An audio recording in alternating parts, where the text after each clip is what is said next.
Movie की शुरुआत में हमें एक बूढ़े आदमी को दिखाया जाता है जिसका नाम मिल्टन था।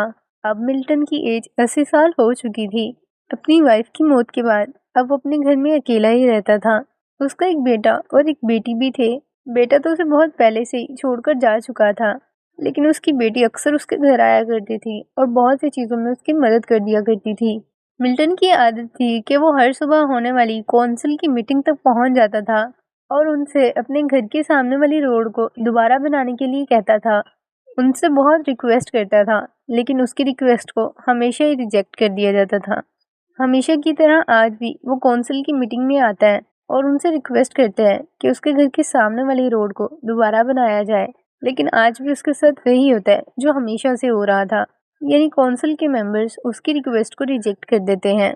अब मिल्टन जब कौंसिल की मीटिंग से घर वापस आता है तो देखता है कि घर पे उसकी बेटी उससे मिलने आई थी।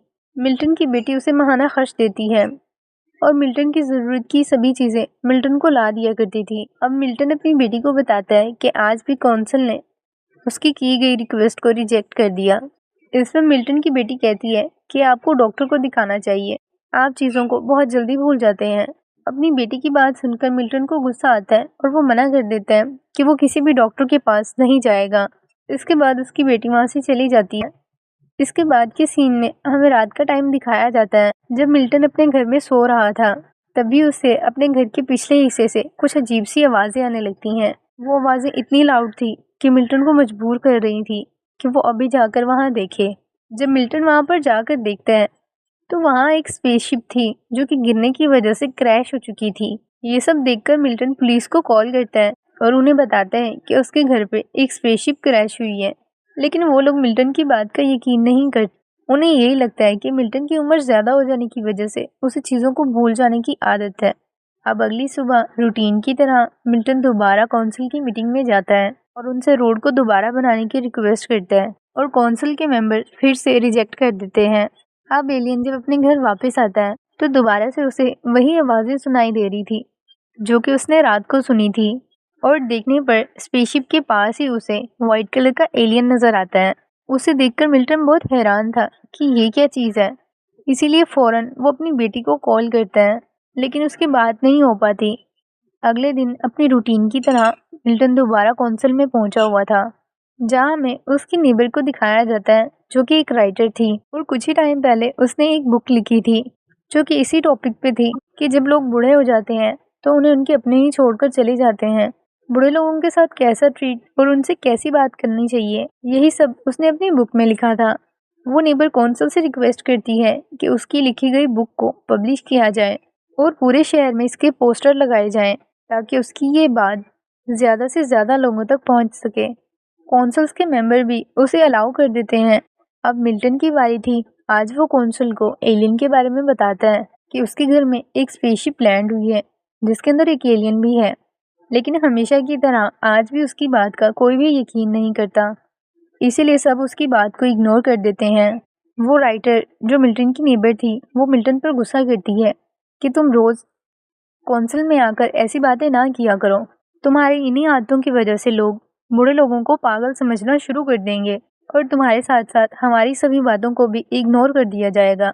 मिल्टन तो सच बोल रहा था, लेकिन फिर भी उसकी बात का कोई भी यकीन नहीं कर रहा था, इसलिए उन सबसे गुस्सा होकर मिल्टन अब अपने घर वापस आ जाता है।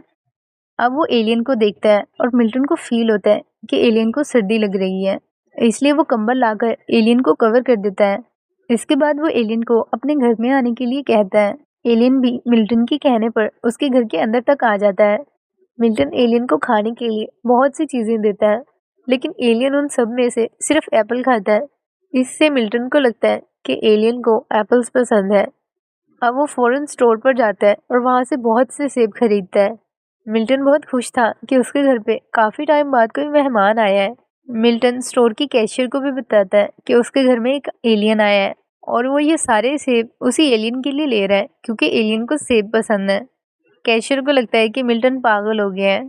अब कुछ ही दिन गुजरने के बाद ये न्यूज़ पुलिस ऑफिसर्स पूरे शहर में फैला देते हैं कि एक स्पेसशिप को आसमान से लैंड होते हुए देखा गया है और वो लोग उस स्पेसशिप को ढूंढ रहे होते हैं। लेकिन मिल्टन ने तो पहले ही बताया था, लेकिन उसकी बात का तो कोई यकीन ही नहीं करता, इसीलिए अब ढूंढो। मिल्टन एलियन के रहने के लिए एक अलग से रूम तैयार करता है। मिल्टन की बेटी जब उसी स्टोर पर कुछ चीजें लेने के लिए जाती है तो वो कैशियर उसे बताता है, तुम्हारे डैड मुझे बता रहे थे कि उनके घर पर किसी स्पेसशिप ने लैंड की है जिसमें एक एलियन भी है और वो एलियन सेब खाना पसंद करता है, इसलिए वो आज यहाँ से बहुत से सेब लेकर गए हैं। ये सब सुनने के बाद मिल्टन की बेटी को बहुत अजीब लगता है। मिल्टन की नेबर जो कि राइटर थी वो किसी काम की वजह से मिल्टन के घर आती है, लेकिन मिल्टन तो घर नहीं था क्योंकि वो तो सेब लेने के लिए गया था। और तभी राइटर की नज़र मिल्टन के घर पर मासूम से एलियन पर पड़ती है, जिसे देखकर पहले तो वो बहुत हैरान होती है, लेकिन फिर उसे महसूस होता है कि एलियन तो बहुत मासूम सा है, वो इसे कोई नुकसान नहीं पहुंचाएगा। अब मिल्टन जब घर वापस आता है तो राइटर को अपने घर पर देखकर बहुत हैरान होता है। राइटर मिल्टन से कहती है, इसे तो गवर्नमेंट ढूंढ रही है, लेकिन तुम्हें इसे गवर्नमेंट के हवाले ना करना, वो लोग एलियन पर तरह तरह के एक्सपेरिमेंट करके इसे मार डालेंगे। अब वो दोनों उसे मिल्टन के घर पर ही छुपा के रखने का प्लान बनाते हैं। एलियन साथ बिल्ली की ड्राइंग्स बनाता है, जिसे देखकर मिल्टन को लगता है कि शायद एलियन ने ये उसके लिए बनाया है। मिल्टन वो ड्राइंग्स देखकर बहुत खुश होता है। मिल्टन राइटर को बताता है कि एलियन की स्पेसशिप टूट जाने की वजह से ये अब वापस नहीं जा सकता, इसीलिए जब तक हम मिलकर इसकी स्पेसशिप को ठीक नहीं कर देते एलियन यहीं रहेगा। और तभी वहाँ मिल्टन की बेटी आ जाती है जो कि जोर जोर से डोर नॉक कर रही थी।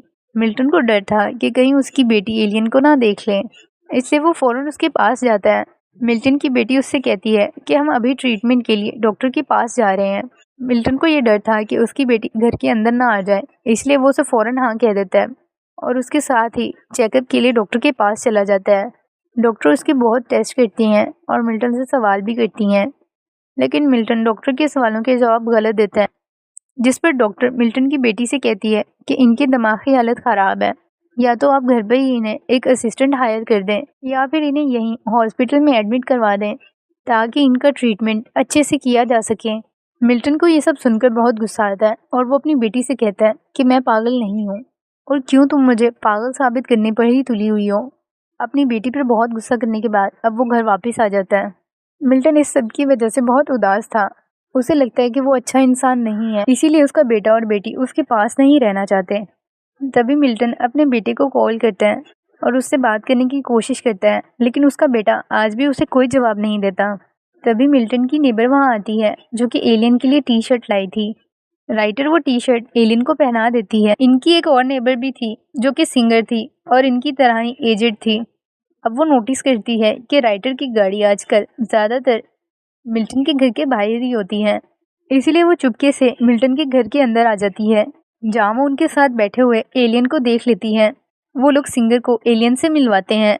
सिंगर भी इनकी तरह अपने घर में अकेली ही रहती थी और मासूम से एलियन को देखकर उसे भी इस पर बहुत प्यार आता है। सिंगर एलियन को बताती है कि वो अपने वक्तों में एक अच्छी सिंगर थी। अब राइटर जब अपने घर वापस आती है तो उसे वहीं पे चोरी करता हुआ एक आदमी नजर आता है। चोर राइटर को देखकर इस पर अटैक कर देता है। राइटर को मार ही देने वाला था कि मिल्टन के घर पे बैठा हुआ एलियन नोटिस कर लेता है कि राइटर किसी खतरे में है और फिर एलियन अपने माइंड को चोर के माइंड के साथ कनेक्ट करके उसे ब्लास्ट कर देता है और वो चोर वहीं पे बुरी तरह से तड़प कर मर जाता है। जब पुलिस आकर वहाँ देखती है तो उन्हें समझ नहीं आता कि आखिर इस चोर के साथ ऐसा क्या हुआ। इस केस को इन्वेस्टिगेट करने के लिए FBI एजेंट्स के हवाले कर दिया जाता है, क्योंकि उन्हें इस केस की तो कुछ समझ नहीं आ रही थी कि आखिर वो चोर कैसे मरा। इसलिए FBI एजेंट्स राइटर पर नज़र रख रहे होते हैं। राइटर समझ जाती है कि ये सब एलियन ने ही उसे बचाने के लिए किया होगा, इसीलिए वो एलियन से मिलने आती है और उसका थैंक्स करती है। वो एलियन से कहती है कि अगर एलियन उसकी मदद ना करता तो शायद आज राइटर जिंदा ना होती। तभी एलियन वहाँ एक मरी हुई बिल्ली को लाता है। इससे ये लोग समझ जाते हैं कि एलियन को 7 बिल्लियाँ चाहिए, इसीलिए वो बार बार बिल्लियों की ड्राइंग्स बनाया करता था। मिल्टन की बेटी भी ऐसे हॉस्पिटल में काम करती थी जहाँ जानवरों की टेक केयर की जाती थी, इसीलिए मिल्टन अपनी बेटी को कॉल करके उससे मरी हुई बिल्लियों के बारे में पूछता है कि मरी हुई बिल्लियों को तुम लोग कहाँ दफनाते हो। मिल्टन की बातें सुनकर उसकी बेटी बहुत हैरान थी कि आखिर मेरे डैड को मरी हुई बिल्लियाँ क्यों चाहिए। खैर, अब ये सभी लोग बिल्लियों को ढूंढने के लिए निकल पड़ते हैं और FBI एजेंट्स ने मुसलसल राइटर पर नज़र रखी हुई थी। ये लोग पूरे शहर से 3 मरी हुई बिल्लियों को इकट्ठा कर लाते हैं। इस तरह इनके पास अब तक 4 बिल्लियाँ इकट्ठी हो चुकी थी। घर वापस आते हुए इनकी गाड़ी के साथ एक बिल्ली टकराकर मर जाती है, ये उसे भी उठाकर अपने पास रख लेते हैं। क्योंकि FBI एजेंट्स ने राइटर पर नज़र रखी हुई थी, इसलिए वो भी हैरान होते हैं कि ये लोग मरी हुई बिल्ली को कहाँ ले जा रहे हैं। इसके बाद FBI एजेंट्स इनके घर पर चेक करने के लिए वहाँ आते हैं, लेकिन ये सब एलियन को लेकर बेसमेंट में छुप जाते हैं। इस तरह FBI एजेंट्स को लगता है कि घर पर कोई नहीं है और वो वहाँ से चले जाते हैं। अब राइटर कहती है कि हमें ये सब जल्दी करना होगा, वरना FBI एजेंट्स एलियन को यहाँ से ले जाएंगे। तभी सिंगर मरी हुई 2 बिल्लियों को वहाँ ले आती है। वो बहुत इमोशनल थी क्योंकि उनमें से एक बिल्ली उसी की थी जो कि काफ़ी टाइम से बीमार थी और तकलीफ में थी। एलियन बहुत आराम से उस बिल्ली को मौत की नींद सुला देते हैं ताकि उसे बिल्कुल भी तकलीफ ना हो। अब एलियन के पास 7 बिल्लियाँ इकट्ठी हो चुकी थी। अब वो सातों को जमा करके एक बहुत अजीब सी चीज़ बनाते हैं और देखते ही देखते वो बिल्लियाँ एक शाइनी से मटेरियल में बदल जाती हैं। एक्चुअली एलियन ने अपनी स्पेसशिप के लिए पेट्रोल टाइप एक मटेरियल तैयार किया था जिससे उसकी स्पेसशिप चल सकती थी। अब एलियन वहाँ से जाने के लिए तैयार था, तो वो मिल्टन को इशारा करके अपने साथ चलने के लिए कहता है। क्योंकि मिल्टन यहाँ अकेला रहता था और अकेला रहने की वजह से वो बहुत सैड था। ये सब एलियन को बहुत फील हुआ था, इसलिए वो मिल्टन को अपने साथ ही ले जाना चाह रहा था।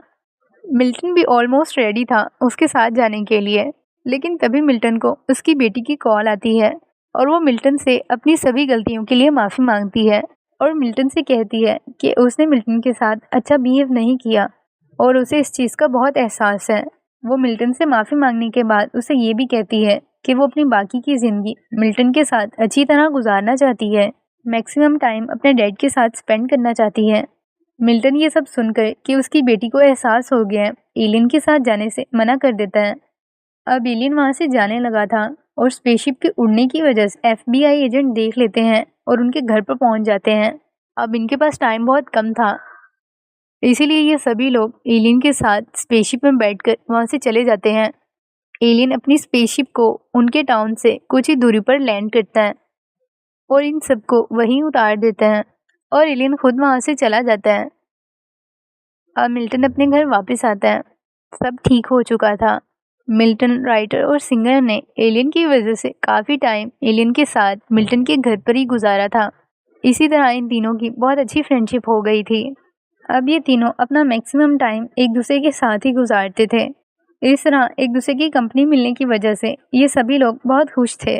ये सभी लोग एलियन को भी बहुत मिस करते थे और सोचते थे क्या एलियन को भी इनकी याद आती होगी। फिर एक रात मिल्टन जब अपने घर पर सो रहा होता है और फिर उसे अपने घर के पिछले हिस्से से कुछ आवाज़ें आने लगती हैं, जैसे वहाँ स्पेसशिप ने लैंड किया हो। वो समझ जाता है कि एलियन उससे मिलने आया है और यहीं इस प्यारी सी स्टोरी का एंड होता है। मुझे यकीन है कि आपको ये कहानी पसंद आई होगी। इस स्टोरी के थ्रू हमें यही मैसेज दिया गया कि आज के इस टेक्नोलॉजी के दौर में हम सब इतने मसरूफ़ हो गए हैं कि हमारे पास अपनों के लिए ही वक्त नहीं है और यही चीज़ हमारे बड़ों को और ख़ास तौर पर जो ओल्ड एज में होते हैं उन्हें बहुत फील होती है। इसीलिए हमें अपने बुज़ुर्गों के साथ क्वालिटी टाइम स्पेंड करना चाहिए। मुझे यकीन है कि आपको ये कहानी बहुत पसंद आई होगी। इसी के साथ ही बाय बाय।